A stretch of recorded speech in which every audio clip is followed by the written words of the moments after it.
אז ערב טוב לכולם. אני, האמת, כבר עשיתי הרבה זומים, אבל הפעם אני מתרגשת במיוחד, כי אני אחרי הפסקה מאוד ארוכה של שיטוטים במחוזות אחרים, וכל מה שאנחנו עוברים פה בזמן הזה, אז אני חוזרת מספר מצומצם של הרצאות, ובחרתי היום להתחיל בנושא שלדעתי הוא הכי משמעותי וחשוב מבחינה בריאותית ברפואה מונעת, וזה שמירה על הגוף שלנו שיהיה בסיסי ולא חומצי, ותכף אני אסביר. אני רוצה להתחיל בלהגיד שאני איילת, אולי לא כולם מכירים אותי, אני ביולוגית, וההתמחות שלי היא בכלל בתחומים של בריאות של ירקות ופירות וגידולים חקלאיים, ורק ב10 שנים האחרונות עשיתי שיפט, הסבה לבני אדם, לבריאות של בני אדם, ומאז וירא כי טוב. אני חושבת שזה בהחלט יעד מאוד ראוי לתשומת לב ולהשקעה כפי שאני מממשת. אז בואו נתחיל. תראו, אני רוצה להתחיל בדבר הכי משמעותי שאני רוצה שתזכרו היום מההרצאה, שכל איבר וכל אזור בגוף שלנו יש לו דרגת חומציות שונה. אני תכף אגיד כמה מילים על מה זה חומציות ובסיסיות. לא צריך לדעת את זה.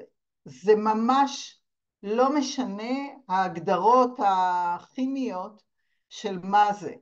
אני רק רוצה שתשימו לב לסקאלה מצד שמאל על המסך, ובעצם הסקאלה הזאת מתחילה מהאדום למטה, שהוא מסמל את החומציות, עד לסגול למעלה, שהוא מסמל את המאוד בסיסיות, ובעצם אנחנו בגוף שלנו צריכים להיות באמצע פחות או יותר, בין 7 ל-8. תסתכלו בטבלה על הערכים של הדם העורקי, בעצם אנחנו צריכים להיות 7.4, 7.5 זה מצוין, 7.3 זה גם טוב. 7, תסתכלו על הסקאלה מצד שמאל, זה האמצע. אנחנו צריכים להיות קצת מעל האמצע. והאמצע הזה הוא רק לדם העורקי. תסתכלו על הטבלה, משום שברוק יש לנו דרגה אחרת.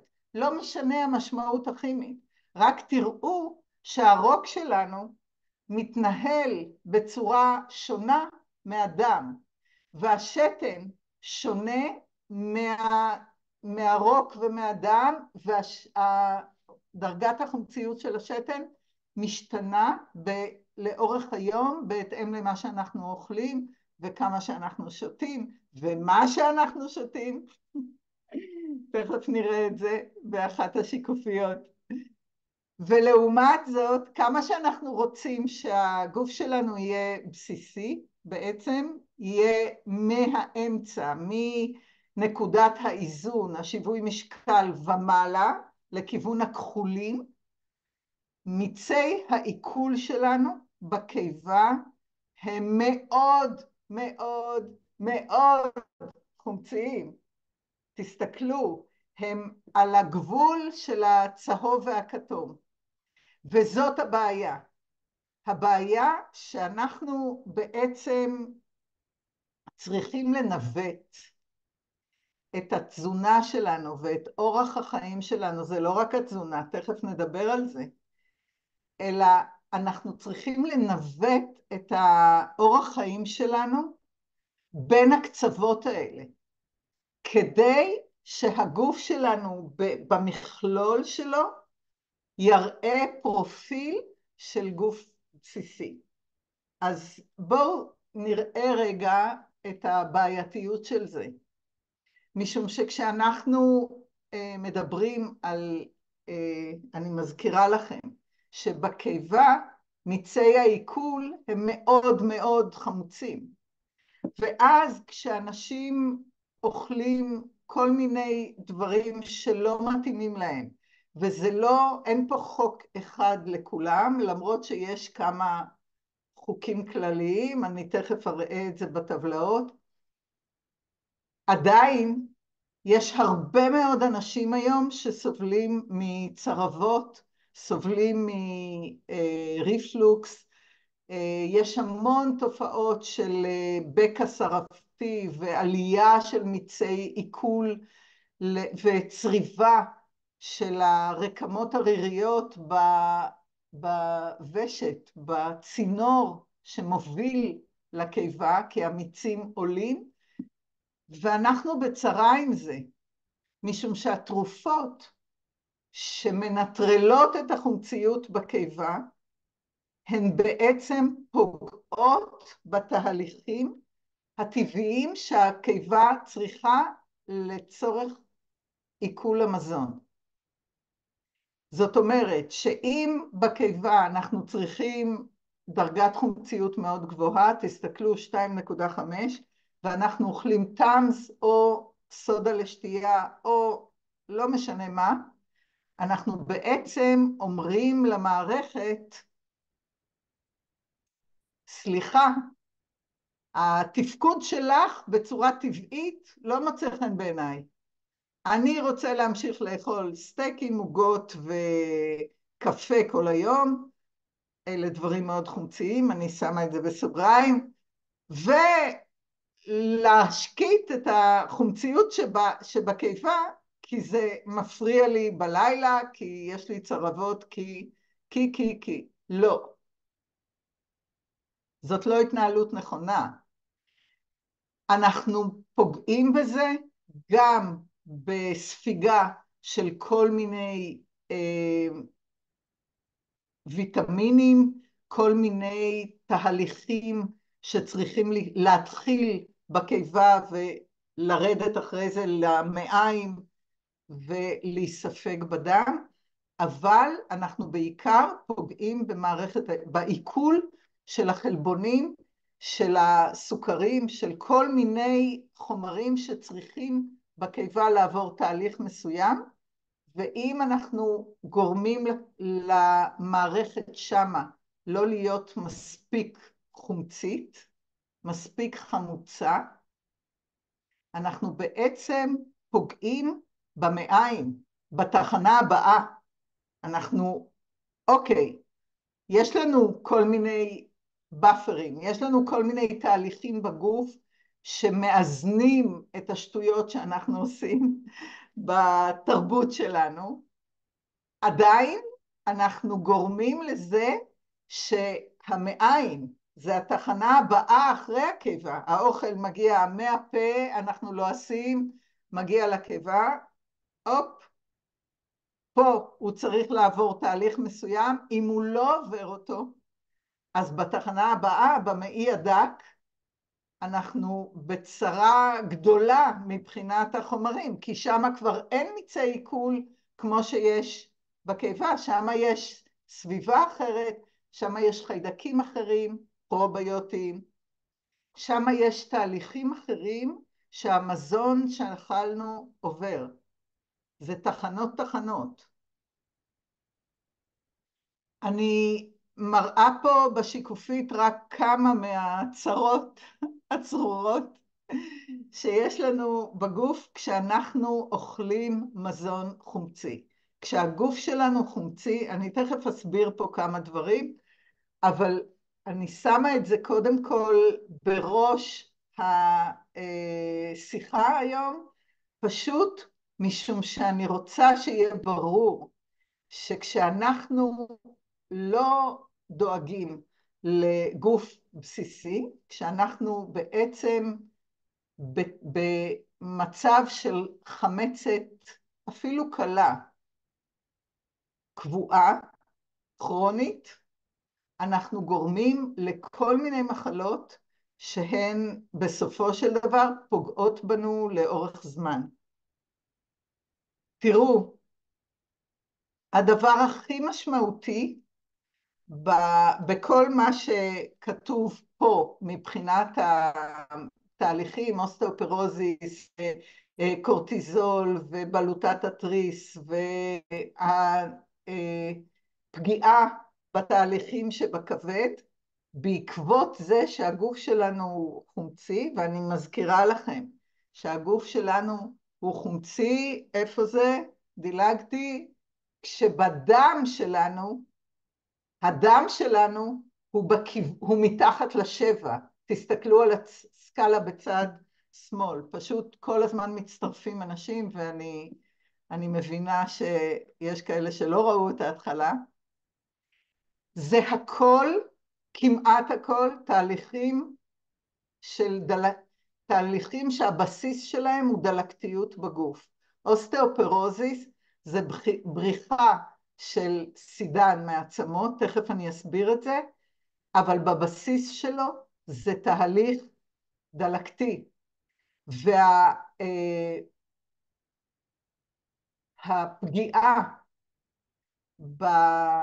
במערכות הטבעיות של הגוף שלנו, ששומרות עלינו מפני דלקתיות בכל התחומים, לא רק בדלקות שאנחנו מכירים אותן, שאנחנו יודעים שקוראים להם דלקת. סוכרת זה דלקת, חברים. סוכרת זה דלקת רב-מערכתית, זה סינדרום דלקתי, זה בכלל לא דלקת אחת. זה דלקתיות בהרבה מאוד פרמטרים ששייכים לאיזון של הסוכר בגוף. אז כשאנחנו מדברים על זה שהגוף שלנו הוא חומצי ויש פגיעה בתהליכים של שמירה על הבריאות שלנו, בעצם אנחנו פוגעים כמעט בכל דבר שאנחנו חושבים עליו מבחינה בריאותית. והדבר היחידי שמנטרל את הדלקתיות הזאת בגוף זה נוגדי חמצון. הדלקתיות הזאת, רגע, אני מנסה לשנות קצת את המצלמה, כי מאוד לא נוח לי מה שקורה פה. טוב, נתגבר.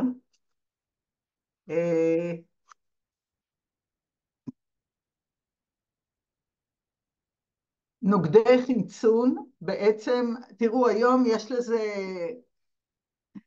זה מאוד נפוץ. יש לזה אג'נדה מאוד חיובית לכל האנטי-אוקסידנטים ונוגדי החמצון. יש תעשייה שלמה סביב זה, על זה אני תכף אפרט יותר, אבל שיהיה ברור שהדבר היחידי שמנטרל את התהליכים הדלקתיים האלה בגוף, אלו נוגדי חמצון.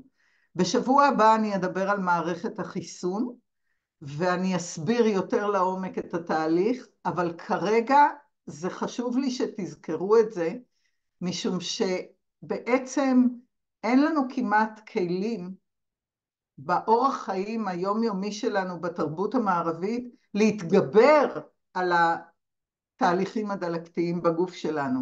אין לנו כמעט אפשרות לזה, וזה משפיע על האנרגיות שלנו, זה משפיע על המרץ שיש לנו או לא, זה משפיע על המחשבות הטורדניות, על דיכאונות, על המון, על קשת מאוד מאוד רחבה של תהליכים בגוף, שאנחנו לא בעצם יודעים לשים את האצבע ולהגיד, זה תהליך דלקתי, זה בגלל שהגוף שלי חומצי, אבל זה.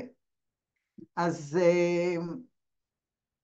מעבר לחומציות, באחד השבועות הקרובים אני אדבר על כל הנושא של המיקרוביום הפלורה הפרוביוטית והאנטיביוטית בעצם, גם וגם, גם החיידקים הרעים וגם הטובים שיש לנו בגוף, אבל כרגע מה שאני רוצה לציין זה שתזכרו שחיידקים ופטריות הם מאוד מאוד רגישים לחומציות, לזה, לסקאלה הזאת שבצד שמאל. בכל ניואנס הכי קטן זה של הסקאלה הזאת, שיש לנו בדם או בשתן או בכליות או על הכבד או בשלפוחיות של הריאה, כל החיידקים, כל המיקרוביוטה, כל העולם הזה של היצורים הקטנטנים האלה, שהם בעצם בגוף שלנו, הם רגישים מאוד מאוד לחומציות ולבסיסיות שלנו. זאת אומרת שאם הגוף שלנו צריך להיות בסיסי, אבל הוא חומצי, אז אנחנו מעלים ואנחנו נותנים כבוד לרעים, לחיידקים הרעים, הליקובקטר וקנדידה וכל האי קולי וכל החבר'ה האלה, שהם קיימים תמיד בגוף שלנו, אבל אנחנו נותנים להם פוש, ועל ידי זה שאנחנו גורמים לגוף שלנו להיות חומצי, אנחנו נותנים להם פוש להתרבות הרבה מעבר למה שהם צריכים ולתפקיד שיש להם בגוף, ויש להם תפקיד. אנחנו לא נדבר על זה עכשיו.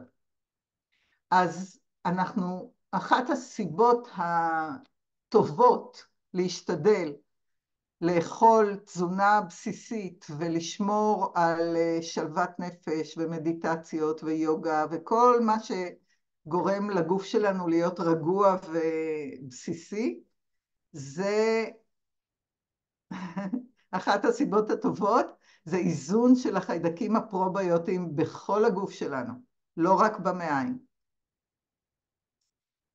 מה בעצם קורה, איך הגוף מתמודד עם כל הרי אנחנו אוכלים גם דברים שהם גורמים לחומציות וגם דברים שהם לא, אבל הגוף שלנו בתהליכים שלו מייצר הרבה מאוד חומצות, מייצר הרבה מאוד גורמים שהם לא לגמרי תורמים לצד הבסיסי שלנו.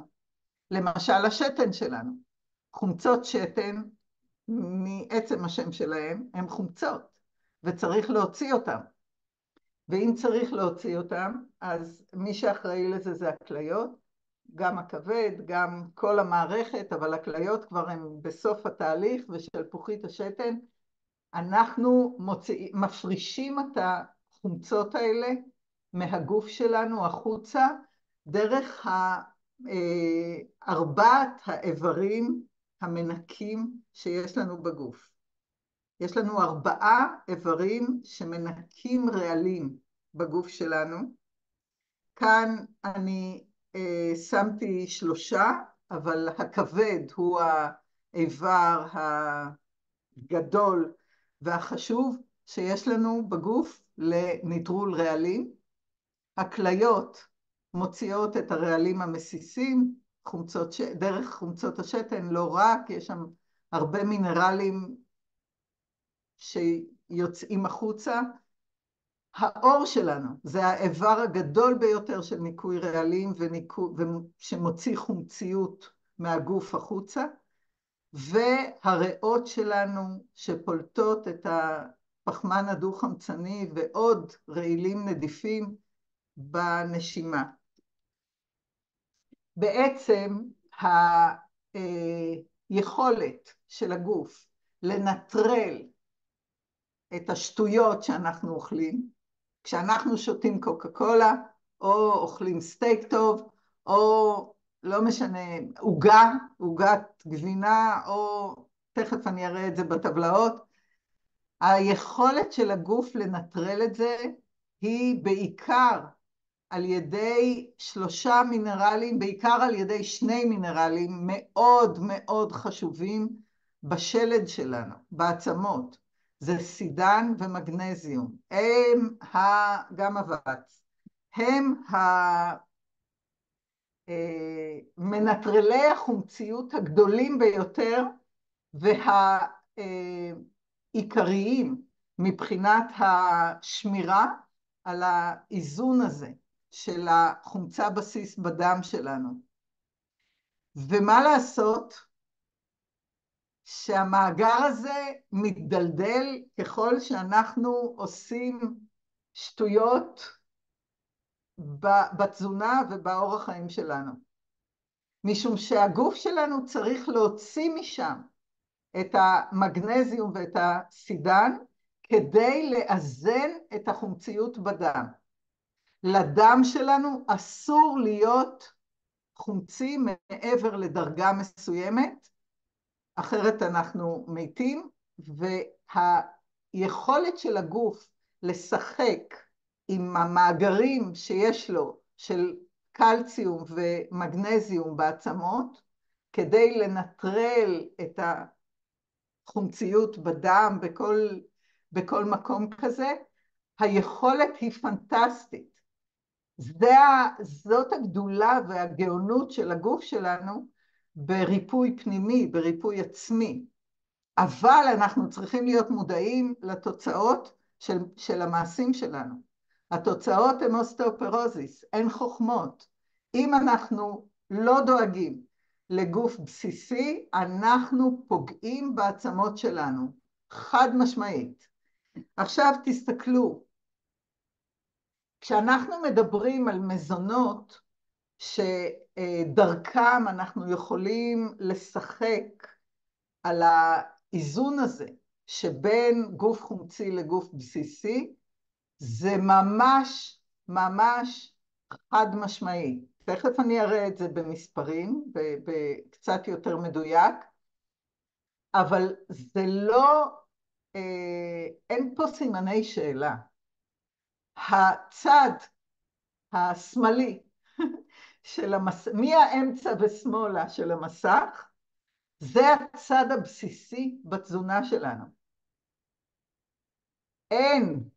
אין פשרות בזה. תסתכלו על זה טוב, על הארגזים האלה של המלפפונים וגזר, ולא יודעת, לפת וקלמנטינות, ושקים של דוחן ואורז, ולא יודעת מה עוד יש שם, חומוס ועדשים, והפירות, כל הפירות, תסתכלו עליהם טוב.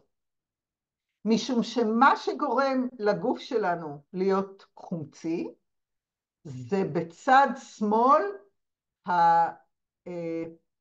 המשולשים, הכתומים והצהובים על הצלחת. כשאנחנו הכי גרוע מבחינת חומציות של הגוף, זה המשקאות. תסתכלו טוב על המשולש הזה, ועכשיו תרשמו לכם ממש על דף כוס אחת של קוקה קולה, כדי לאזן את החומציות שלה בגוף, אנחנו צריכים לשתות 32 כוסות של מים מינרליים ב-pH בסיסי, מים בסיסיים, לא המי ברז, מים בסיסיים, מים מינרליים. כוס אחת, אני חוזרת על זה, כוס אחת של קוקה קולה או פנטה או ספרייט לצורך העניין. לאזן את הנזק של החומציות שהם עושים בדם ובגוף, צריך 32 כוסות של מים בסיסיים מינרליים. ותמשיכו במשולשים. יש שם עוגות וסנדוויצ'ים וגבינות ובשר ולחמים ודגים ומאכלי חלב, ועד שאנחנו עוברים לצד הירקרק של המים והשמן, גם כן, זה לא כל מים ולא כל שמן, אבל זה ירקרק, ולצד של הסגול והתכלת, הצד של התכלת והסגול, אלה הארגזים שבצד שמאל של השיקופית. אין משהו אחר. עכשיו אני רוצה להראות לכם את התנ"ך בתחום הזה. אני ממליצה לכל אחד מכם לצלם את הספר, את השיקופית הזאת, ולהשקיע השקעה, לקחת משכנתה, ולקנות את הספר הזה של הוצאת פוקוס, משום שהספר הזה מכיל טבלאות על טבלאות של כל המזונות שלנו, לפי א' ב', עם סימון של 6 דרגות של חומציות ובסיסיות. איזה אוכל שאנחנו אוכלים אותו, מתפרק בגוף ומתורגם לסביבה בסיסית, ואיזה אוכל שאנחנו אוכלים אותו מתורגם בגוף לחומציות.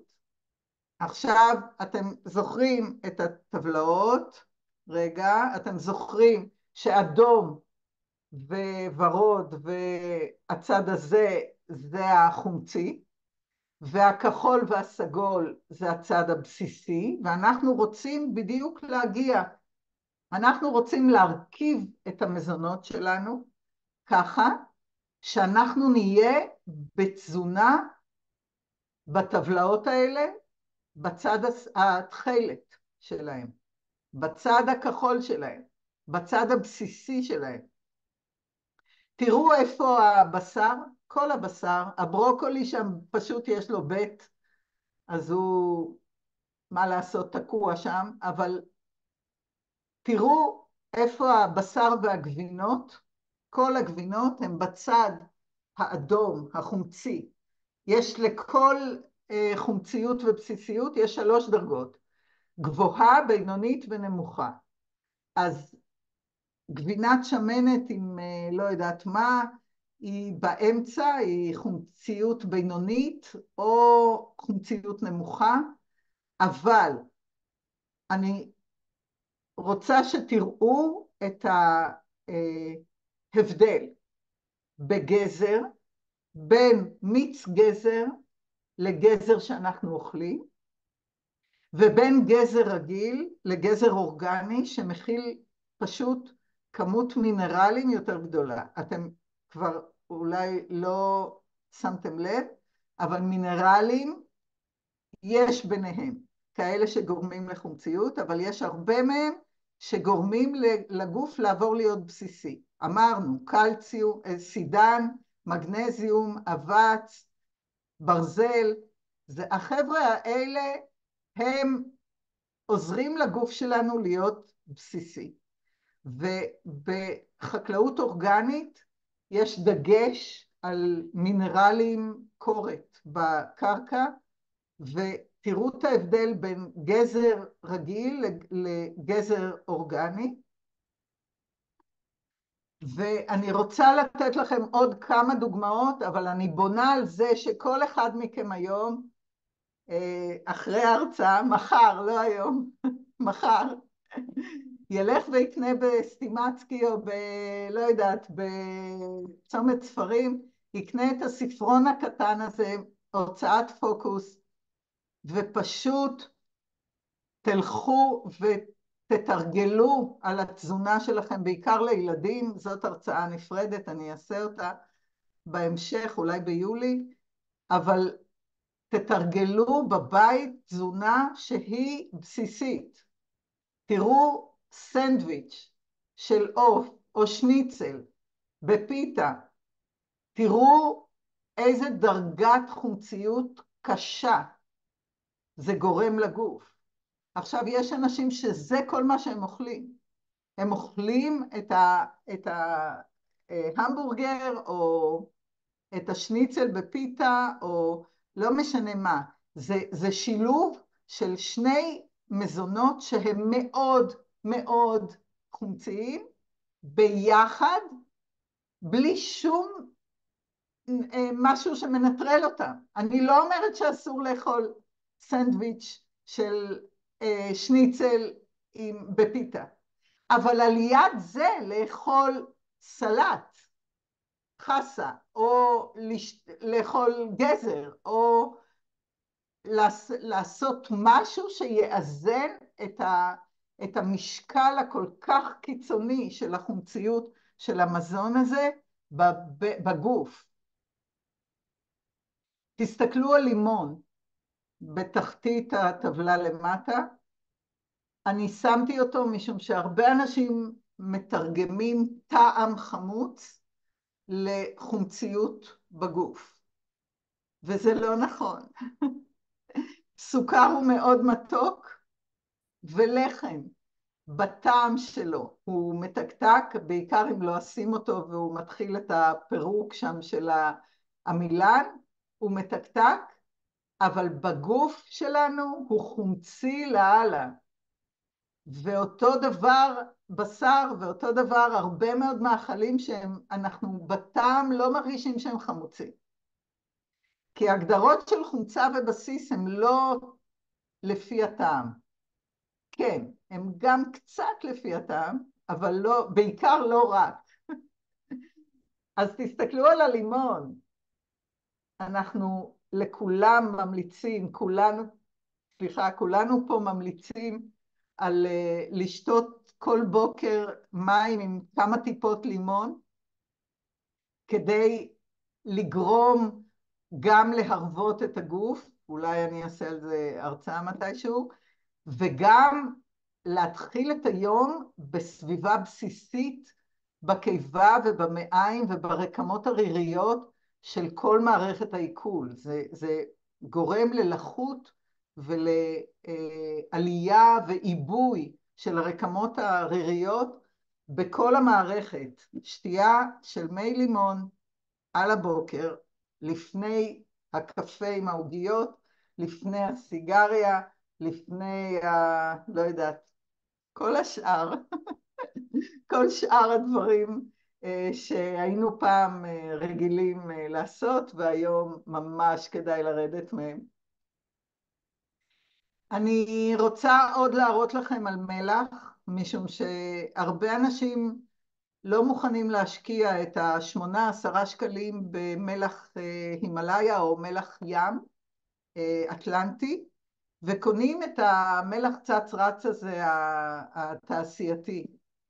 חברים, זה מכה מבחינת חומציות ובסיסיות בגוף.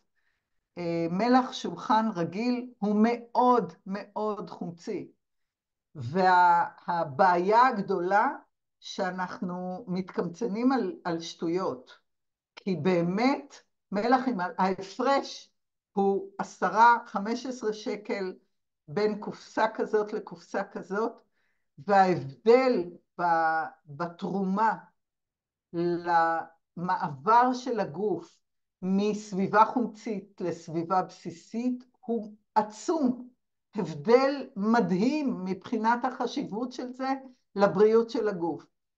אז חוץ מללכת מחר בבוקר ולקנות את הספרון הקטן הזה על החומצות והבסיסים, בבקשה, תבואו הביתה, תזרקו לפח את כל המלח שולחן, ואל תגידו לי מלח גס רק לבשל את האטריות ולעשות חמוצים.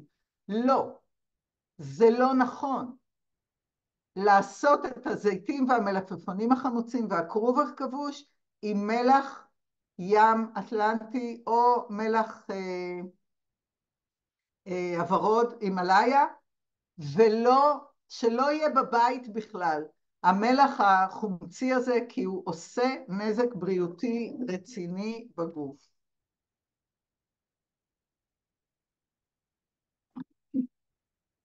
אני ארוץ מהר כי יש לי עוד הרבה מה לדבר ואני רואה שאני לא מספיקה, כרגיל. תפוחי אדמה מטוגנים, שמן, כל הדברים האלה. אוקיי, למה חשוב מבחינה בריאותית לשמור על גוף בסיסי. מה העניין? מה כל כך משמעותי פה? אז יש הרבה דברים משמעותיים, ואני שמה פה רק כמה, אבל באמת זה ממש מכליל את עצמו. קודם כל, התהליך המבורך של הניקוי התאי, הניקוי של הוצאת הרעלים מהתאים לכיוון הדם ולכבד וללימפה בלילה, זה קורה בדרך כלל בלילה, זה תהליך שדורש סביבה בסיסית, כי הוא תהליך בבסיס שלו אנזימטי עם ריכוזים גבוהים של נוגדי חמצון. והדבר שאמור לעניין את כולנו, זה שאם אנחנו נפצעים או חולים או ניתוח או קורונה או נפלנו או לא משנה מה, יש לנו עבודה פנימית, אנחנו לא מרגישים את זה, אבל יש לנו עבודה פנימית לשקם את הרקמות שנפגעו, ולא משנה ממה הם נפגעו. והפינוי הזה והבנייה של הרקמות מחדש היא אך ורק בסביבה בסיסית עם הרבה מאוד נוגדי חמצון וחומצות שומן חיוניות, שהן הבסיס לכל הממברנות, לכל הקרומים בגוף שלנו, לכל מערכת העצבים בעצם, גם המרכזית, גם המוח, גם חוט השדרה וגם העצבים הפריפריים, הלב, כל הקוצבים למיניהם, שכל כך נפגעים בזמן האחרון, וזה פשוט לבכות מה שקורה. אז השיקום רקמות הוא מאוד מאוד משמעותי.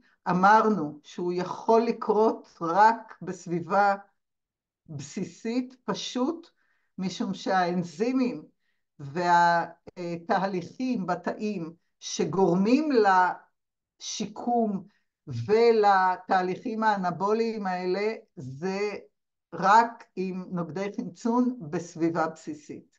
אין אפס, זה מה שצריך. והבסיס של השמירה על התהליכים האלה שיהיו נכונים, זה כשהממברנות של התאים שלנו, שהקרומים, האור שלנו, הקרומים שמצפים את המעיים שלנו, הקרומים שמצפים את השלפוחיות הקטנות האלה. אני מנסה לא להגיד את המינוחים המקצועיים כדי לא להפחיד אתכם. יש לי הכל שמות. שבונים את השלפוחיות האלה בריאות שלנו. כל הדברים האלה, כל הקרומים האלה, הם בנויים מחומצות שומן ומכולסטרול. ואנחנו חייבים את זה. התזונה המערבית מקדשת בלי שומן, בלי שמן, עכשיו יש הפוך, עכשיו הלכו לתזונה קטוגנית, רק שמן, רק בשר, רק זה, לא. אנחנו צריכים גם וגם וגם, אבל איכותי ברמה שהגוף יכול להתמודד ולנצל את זה לתהליכים אנבוליים, לתהליכים של בנייה של רקמות. וזה קורה, כמו שאמרנו, רק בנוכחות של נוגדי חמצון. חומרי הגלם של הבנייה של הגוף בזמן השינה הם חומרי גלם שאנחנו חייבים לספק לגוף במשך היום על ידי תזונה בסיסית. אני אדלג על המחקר הזה למרות שהוא מאוד מעניין.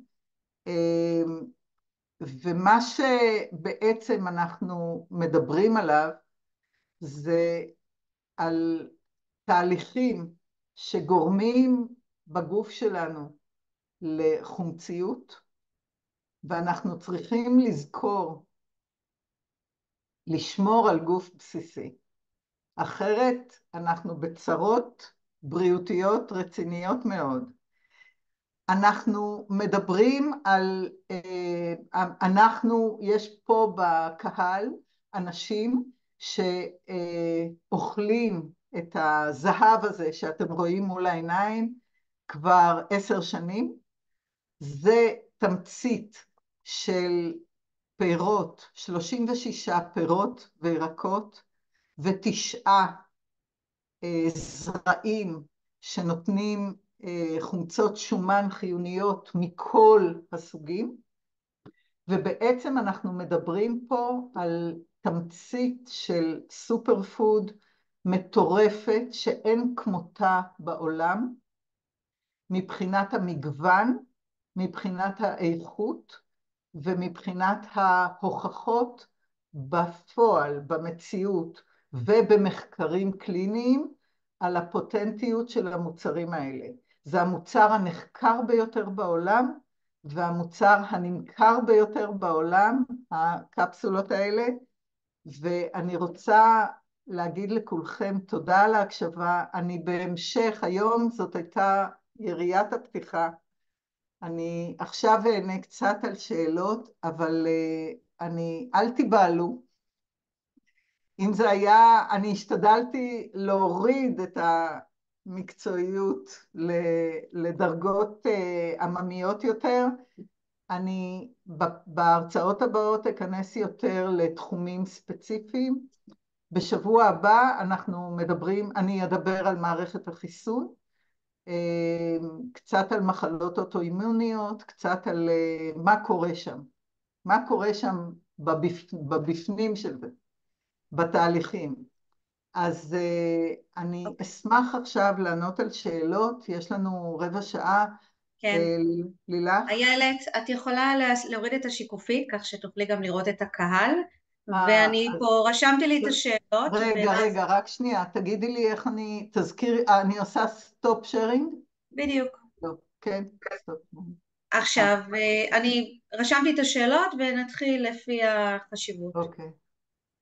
מה עושה בן אדם שיש לו כבר סביבה חומצית והגוף שלו לא מקבל מגוון מאכלים גדול, כזה שמוגדר בריא? מה את אומרת? אנחנו עושים את הכל בהדרגה. הגוף שלנו לא אוהב שמתנפלים עליו. הגוף שלנו לא אוהב תהליכים דרסטיים. אני יודעת שזה מקובל מעכשיו לעכשיו להפסיק לעשן. דרך אגב, מעט מאוד מצליחים בזה. מעכשיו לעכשיו להפסיק להיות שמן, מעט מאוד אנשים מצליחים בזה. בעיקר מצליחים בתהליכים ארוכים שגורמים לשינוי בהרגלי חיים ולשינוי באורח החיים שלנו. אז כשאנחנו מדברים על מישהו שהוא עם גוף חומצי, והוא כבר עם הסינדרום המטאבולי, עם סוכרת, עם כל הדברים שהיום אנחנו אוכלים וסופגים, אנחנו אומרים לאט, לאט, אתה שותה 8 כוסות קפה ביום, תרד ל6. אחרי חודש, אם אתה יכול, עדיף 2. אתה כל בוקר שותה כוס קפה עם עוגיה וזה האוכל שלך, או אתה יוצא בלי לאכול ובלי לשתות, מפזר את הילדים בבתי הספר ורץ להייטק, ובמטבח שם יש בורקסים וקפה ובייגלח. רגע, תשתה את 2 כוסות שלך של מים פושרים עם מיץ לימון על הבוקר. שינוי קטן, להתחיל בקטן.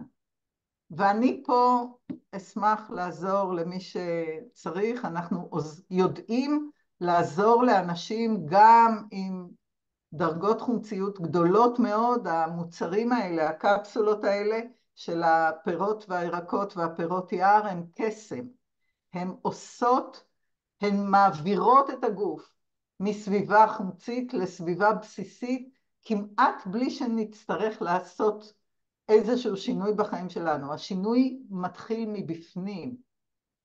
הן גורמות לנו לרצות לאכול סלט. הן גורמות לנו להפסיק לאכול מתוק. הן גורמות לנו להסתכל על הסיגריה ולהגיד, איכס, מה זה הדבר הזה? ואני אומרת דברים, זה עם הוכחות בשטח. אני בטוחה שפה, בתוך כמה אנשים שיש פה, וואי, יש 500 איש. את רוצה יש שאני אקריא גם, ל1,000? אוקיי. יש גם כאלה שחוו בדיוק את מה שאני אומרת כרגע, כי כולנו עברנו את זה. אנחנו לא נולדנו עם שייקים ירוקים וסלט כל היום. לגמרי. כן. שאלה הבאה, אם אני שותה בערך 1.5 ליטר סודה ביום, זה מזיק? מה זה גורם לגוף? או שזה כמו לשתות מים? לא. אוי אוי אוי. ידעתי שתאהבי את זה. כן. חברים, סודה, יש אנשים שזה מאוד עוזר להם. סודה בגוף היא חומצית.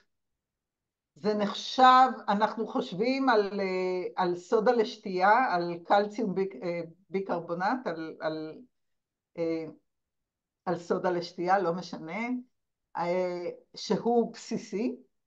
אנחנו חושבים שלשתות סודה, מים עם הבולבולים האלה, זה עושה את אותה עבודה. אז לא, זה לא אותו דבר, זה ממש לא אותו דבר. למה? כי בסודה לשתייה יש קלציום, יש סידן, שהוא מאזן את החומציות של הקרבונט, של המלח הזה. אבל כששותים סודה, שותים CO2 מומס במים. CO2 הוא חומצה חד משמעית, ועכשיו אני רוצה להגיד את הדבר ההפוך. זאת שאלה בעייתית. שאלה בעייתית בפורום הזה.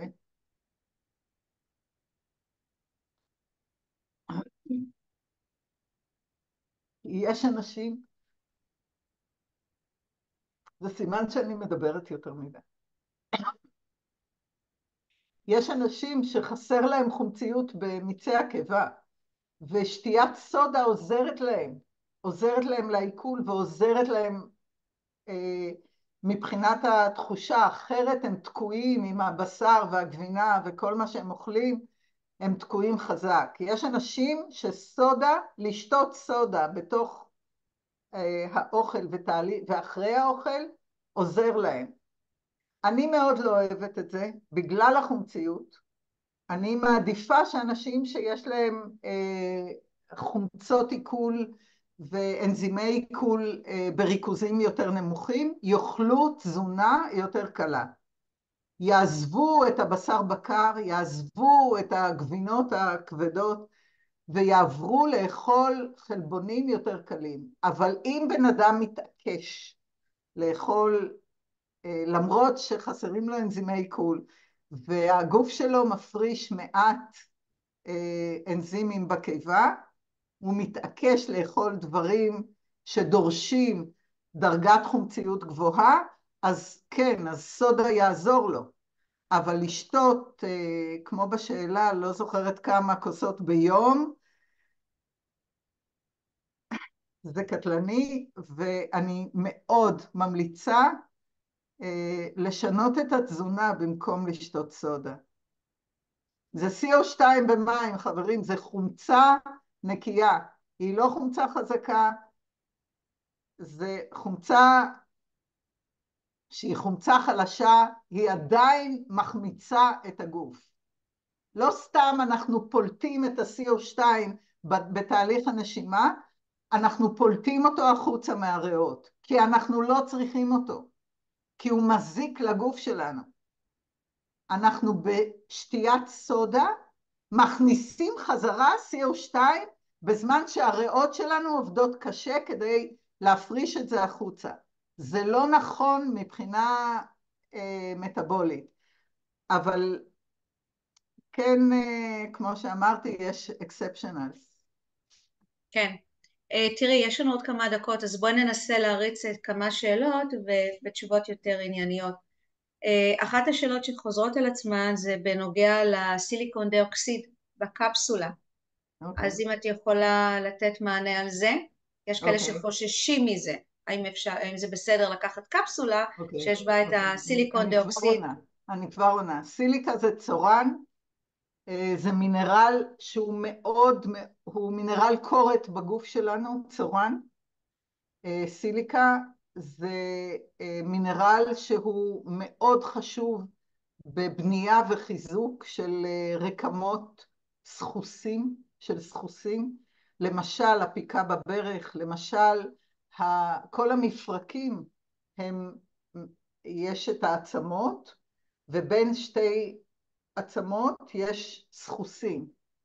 הסחוסים האלה דורשים סיליקה, דורשים צורן, דורשים את המינרל הזה כדי לבנות תאים של סחוס חזקים. זה מחזק את הסחוסים. עכשיו אני אגיד מה הבעיה. הבעיה שסיליקה וסיליקון מערבבים את המושגים, ואנחנו כל הזמן נעים על הדואליות הזאת, משום שסיליקון או סיליקה, לא משנה איך קוראים לזה, הוא מוצר נפט והוא רעל לגוף, הוא אוטם כיורים, הוא מדביק לא יודעת מה, וסיליקון הוא בתבניות לאפייה שבחום מטורף הוא נשאר עדיין מוצק. זה לא אותו חומר.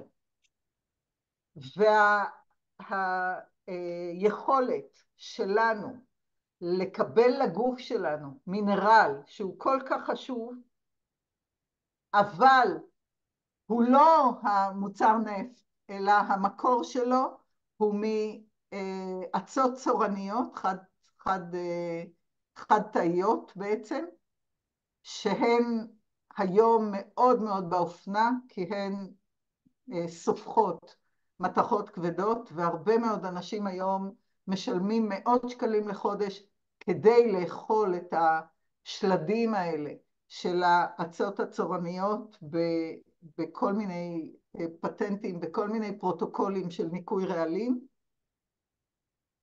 ופה הוא משמש לשמירה נגד התגבשות של האבקות האלה, כדי שכשהם יגיעו לקיבה, הם ייפרדו בקלות ויהיו זמינים עם שטח פנים גבוה למיצי העיכול. אז זה מבורך, הסיליקה דיוקסיד הזה, ה-SiO2, זה הנוסחה הכימית שלו, זה לא הסיליקון שהוא תוצר נפט, שהוא פולימר בכלל, והוא ציקלי, הוא חומר איום ונורא, אבל לא נדבר עליו, אלא על הסיליקה דיוקסיד, SiO2, הוא אחד הדברים הטובים, ועל הדרך הוא גם משמש נגד התגבשות של כל האבקות שיש בתוך הקפסולות. אוקיי. איילת, כדי שניתן מענה לעוד שתי שאלות, אני אומרת לך אותה מראש, כדי לעשות את זה במרתון. א', הייתי רוצה שתרחיבי, כי השאלות האם קוליטיס או אולקוס יש חומציות גבוהה, פשוט תסגרי את הפינה שנושא מחלות והקשר לחומציות ודלקתיות, כדי שלא יצטרך לענות מחלה על הקשר לחומציות ודלקתיות. תעשי כזו מסגרת, שתהדק להם את התשובה. וגם הייתה שאלה שחזרה כמה פעמים, איך אני יודע כמה אני חומצי דלקתי, איך מודדים חומציות, שזה אולי תרחיבי בהרצאה נפרדת, אבל ממש דקה וחצי, 2 דקות לזה, 2 דקות לזה. אוקיי, אני רק אגיד, אני אזכיר לכם מההרצאה את השיקופית על כל התהליכים האלה שקורים בגוף או לא קורים בגוף כשהגוף חומצי. ואחד הדברים הקשים זה פגיעה במיקרוביום, והיום מאוד מאוד נפוץ בעיקר אצל צעירים, אני לא יודעת למה, גם קרון וגם קוליטיס שהן מחלות של דלקת במערכת העיכול. חברים, מערכת העיכול שלנו היא מערכת פתוחה, זאת המערכת היחידה בגוף שהיא מערכת פתוחה, מלמעלה עד למטה, הצינור מתחיל פה ונגמר בפי הטבעת, וזה צינור אחד פתוח. הריאות הן סגורות, זאת מערכת שמתחילה באף, בנשימה או בטרחאות, אבל עדיין היא סגורה בתוך עצמה. אין לנו אף מערכת פתוחה בגוף חוץ ממערכת העיכול. אם אנחנו לא שומרים על תזונה בסיסית, אנחנו גורמים לעלייה של כל האנטיביוטים שיש שם במערכת. והם נמצאים כי אנחנו אוכלים, אנחנו מכניסים מפה אוויר, אנחנו מכניסים מפה אוכל, אנחנו שותים מים שהם לא סטרילים, אנחנו כל הזמן עם עששת ומזון שנשאר בין השיניים, וזה כל הזמן קורה, ואנחנו לא יודעים מה נכנס. אני הייתי עכשיו חצי שנה בהודו, אתם לא יודעים כמה אנשים משלשלים, עזרתי להם לעצור את השלשולים ואת הכאבי בטן, כי זאת מערכת פתוחה, מה שנכנס, אם אין שם סביבה בסיסית, שבה יש כל החיידקים והפטריות ששומרים על הגוף שלנו נגד הרעים, מורידים את האף לרעים, אז יש לנו קרון וקוליטיס, גם, לא רק, עוד כל מיני דלקות, אבל שאלתם ספציפית על זה. אנחנו עוד 2 דקות, תזכירי לי מה עוד היה. כיצד מודדים את החומציות? איך אני יודעת כמה אני חומצית דלקתית? תנו לי דקה, אני אביא לכם את הקיט ואני אראה לכם את זה.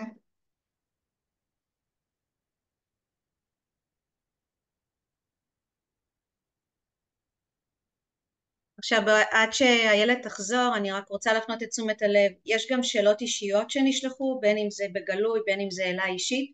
כל מה שרלוונטי לתיק רפואי כזה, לא רלוונטי לשיחה הזו. פשוט תפנו לרופא שמטפל בכם, והוא ייתן לכם את התשובה המדויקת למצב שלכם. בסדר? זו לא שיחת ייעוץ פרטנית פרטית, אלא מידע יותר כללי. אז מקווה להבנתכם, כל מי שביקש ממני. ובנוגע לשאר הנושאים, בשאר ההרצאות כרגע אנחנו עושים מרוץ של בערך 10 מפגשים ביום ראשון בשעה 8 בערב, ואת הלינק ואת הפלייר אתם תקבלו ממי שהביא אתכם למפגש הנוכחי. אוקיי, איילת. אני רוצה להראות למצלמה את הקיטים האלה, שהם קיטים של בריכות, לבדיקת חומציות של מי בריכות. זה סטיק כזה, אני מקווה שרואים. רואים. שכשטובלים אותו בשתן או ברוק או בכל מיני דרכים, בכל מיני נוזלים, לפי השעות ביום, לפי מה שאוכלים, כל אחד עם הניואנסים שלו, זה נותן תשובה מדויקת למצב הגופני שלכם. אז זה מאוד זול, קונים את זה במקומות של, איך קוראים לזה, למעבדות, ציוד למעבדות או לבריכות, או בכל מקום יש את זה, כי היום לכל אחד יש בריכה ולכל אחד יש, וזה מאוד פשוט. אני רק רוצה לציין שבספר שאני הראיתי במצגת על החומציות והבסיסיות יש הסבר מה לבדוק מתי. אם אתה 5-6 שעות בלילה לא הלכת לעשות פיפי, אז אתה יכול את הפיפי הראשון בבוקר לבדוק, להשתין על הסטיק הזה הקטן, להחזיק אותו בקצה, לא על היד. וזה נותן לך אינדיקציה מאוד מדויקת על החומציות בגוף. אני עושה את זה עם מרוק בבוקר, אני פשוט יורקת על הסטיק הזה, וזה את הרוק הראשון לפני שאני שותה את המי לימון שלי, וזה פשוט נותן אינדיקציה מאוד מאוד טובה על המצב. זה ייתן לכם דרך להתחיל את התהליך של לעבור לגוף בסיסי. מקסים, תודה רבה איילת. רק שנייה, אני רוצה לסכם ולהגיד שהקפסולות של ג'וס פלאס הן באופן מוכח, גם מדעית וגם ביום יום, הן עוזרות לגוף לעבור מגוף חומצי לגוף בסיסי. אנחנו רואים את זה כל הזמן, ואני מדברת על עשרות אלפי לקוחות בארץ, ובעולם זה מיליונים של לקוחות. אני ממליצה לכל אחד פה לפנות למי שהזמין אותו לערב הזה, ולא לחכות. המצב היום מבחינה בריאותית הוא לא משהו, וזה אחד הכלים הכי שעוזרים לנו לשמור על הבריאות, ובשבוע הבא אני אסביר איך זה שומר על מערכת החיסון שלנו. 100%. יופי, תודה רבה. אז אנחנו ניפגש ב9 לחודש בשבוע הבא, ושיהיה לכולם המשך ערב טוב ובשורות טובות. כל טוב.